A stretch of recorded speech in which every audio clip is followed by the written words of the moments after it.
Hey guys, आज हम लोग पढ़ेंगे the Hindu word tools secret vocabs जो कि आपके जितने भी कॉम्पिटिटिव एग्जाम्स हैं, bank, SSC, UPSC, state banks, उन सब के लिए बहुत जरूरी है। It is nothing just 5 minute quick revision. You must take 5 minutes. Okay, तो चलिए शुरू करते हैं। सबसे पहला है लल। लल की हिंदी मीनिंग होती है मंदी। अब स्पेशली ये सब बिजनेस वगैरह में यूज किया जाता है। कुछ बिजनेस ऐसे होते हैं ना जिनका सीजन होता है, जैसे बुक्स वगैरह की भी अगर आप बात करो तो उसमें भी एक मेन ईयर में जो अगर आप बात करो तो अप्रैल और मार्च का ऐसा मंथ होता है जिसमें सबसे अच्छा सीजन होता है बुक की सेलिंग का। ओके, क्योंकि वहाँ पे नए एडमिशन होते हैं तो उनकी कमाई बड़ी अच्छी चलती है बिजनेसमैन की इस मामले में। लेकिन फिर उसके बाद क्या होता है कि धीरे धीरे कुछ टाइम तक मंदी आ जाता है, 2-3 महीने। तो जो मंदी आता है बिजनेस में, थोड़ी देर के लिए जो रुकावट आती है, जो प्रोग्रेस रुकता है, उसे बोलते हैं मंदी। Okay, a short period of quite between times of activity. कोई भी एक्टिविटी अगर आप कर रहे हो उसके बीच में अगर क्या हो रहा है, थोड़ा सा क्वाइट यानी कि थोड़ी सी मंदी आ रही है, शांति आ रही है, तो वो क्या कहलाता है? मंदी। ओके, इसके synonyms slump and tardiness. Next, undue. Undue की हिंदी मीनिंग होती है फिर से। ओके, यानी कि अगेन इन अ न्यू और डिफरेंट तरीके। किसी भी चीज को डिफरेंट तरीके से दोबारा करना क्या कहलाता है? न्यू, या फिर से किसी चीज को दोबारा रिपीट करना। ओके, इसके सिनोनिम्स मोर एंड न्यूली और एनॉन। ओके, ये सारे के सारे इसके सिनोनिम्स हैं। जैसे आपके क्लास में किसी ने क्या किया, बहुत ही अच्छी सिंगिंग की, फिर आप क्या करते हो? वंस मोर बोलते हो ना, कि एक बार फिर से। तो वही चीज है यहाँ पे। Okay, next, retard. रिटार्ड की हिंदी मीनिंग होती है धीमा करना। स्पेशली कोई चीज प्रोग्रेस होते होते क्या हो जा रही है, रुक गई है कुछ टाइम के लिए, जो रुकावट होती है उसी को क्या बोलते हैं? रिटार्ड। ओके, कोई चीज धीमी हो जा रही है, रुकावट पैदा हो जा रही है, उसको रिटार्ड कहते हैं। टू डिले समथिंग और मेक इट डेवलप और प्रोग्रेस स्लोअर, यानी कि कोई भी चीज जिसके डेवलपमेंट में, प्रोग्रेस में क्या हो, रुकावट आए या फिर वो धीरे धीरे हो। ओके, अब इसके सिनोनिम्स हो गए डिसलरेट। एक्सेलरेट सुने हो ना, एक्सेलरेट हो जाना यानी कि आगे बढ़ना, तो वही से यहाँ क्या है? डिसलरेट, यानी कि just opposite. Next, slack up. अब अप का मतलब होता है ऊपर और स्लैक का मतलब होता है खींचना। अब कोई चीज ऊपर जाने से क्या हो रहा है? रुक रहा है, तो वो क्या कहलाता है? रिटार्ड। Okay, next, pathogen.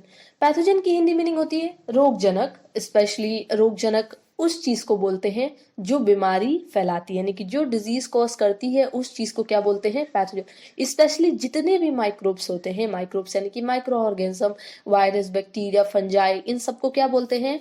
एक पैथोजन कहते हैं, क्योंकि इन्हीं सबसे क्या होता है? डिजीज फैलता है। ओके, तो अब बैक्टीरियम, वायरस और अदर माइक्रो ऑर्गेनिज्म और जितने भी माइक्रो ऑर्गेनिज्म है जो डिजीज कॉज करते हैं, उन्हें क्या बोलते हैं? Pathogen.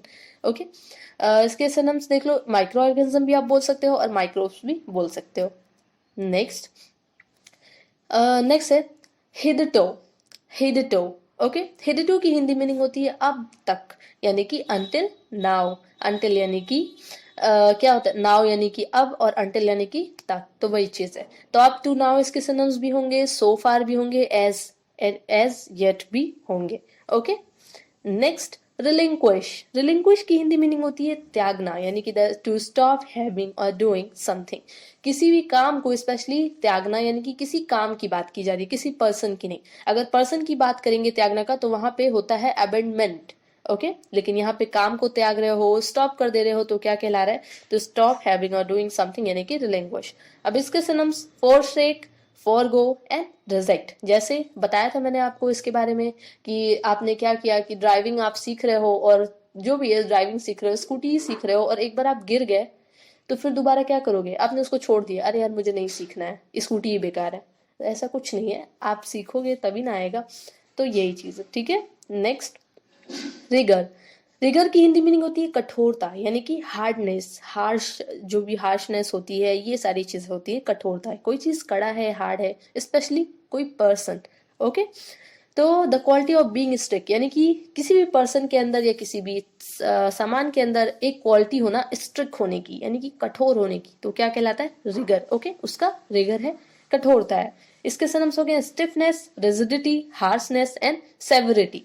Okay, next, meticulous. Meticulous की हिंदी मीनिंग होती है सूक्ष्म, यानी कि बहुत ही छोटा, बहुत छोटा, एकदम माइन्यूट। ओके, तो गिविंग और showing great attention to detail. Specially सूक्ष्म उसे भी कहते हैं जब हम छोटी सी छोटी बारीकियों को देख के चलते हैं, देख के कोई डिसीजन लेते हैं, तो वो जो बारीकियां होती है ना, छोटी छोटी, उन्हें क्या बोलते हैं? मेटिकुलस। ओके, और वेरी केयरफुल, इसका मतलब एक और है वेरी केयरफुल, यानी कि बहुत ज्यादा बारीकी से ध्यान से कोई चीज करना। ओके, अब इसके सिनोनिम्स और देख लो, subtle, minute and very careful. Okay, next, inventory.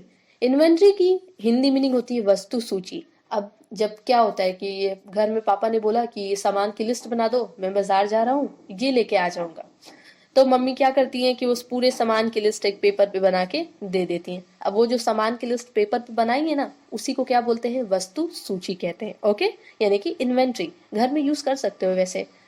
Okay, तो डिटेल लिस्ट जो होता है उसी को क्या कहते हैं, इन्वेंट्री। इसके synonyms list and catalogue. Next and last एक फ्रेजल वर्ब है एक्स आउट। एक्स आउट की हिंदी मीनिंग होती है रिमूव करना, डिस्चार्ज करना, फायर्ड कर देना, निकाल देना जॉब से, एक्सपेल करना, उसका भी मतलब क्या होता है, बाहर करना, रिजेक्ट समवन, या किसी को रिजेक्ट भी कर देना। ठीक है, तो एक्स आउट का पूरा मतलब होता है कि अपनी जिंदगी से उसको क्या कर दो, एकदम फेंक दो, उठा के फेंक दो, यानी कि बस वो गया। तो वही चीज, ठीक है, x out, remove, discharge, fired, expelled और रिजेक्ट समवन। ओके, तो ये सारे आपके वो कैप्स थे। अगर वीडियो पसंद आए तो please like, share and subscribe. Thank you.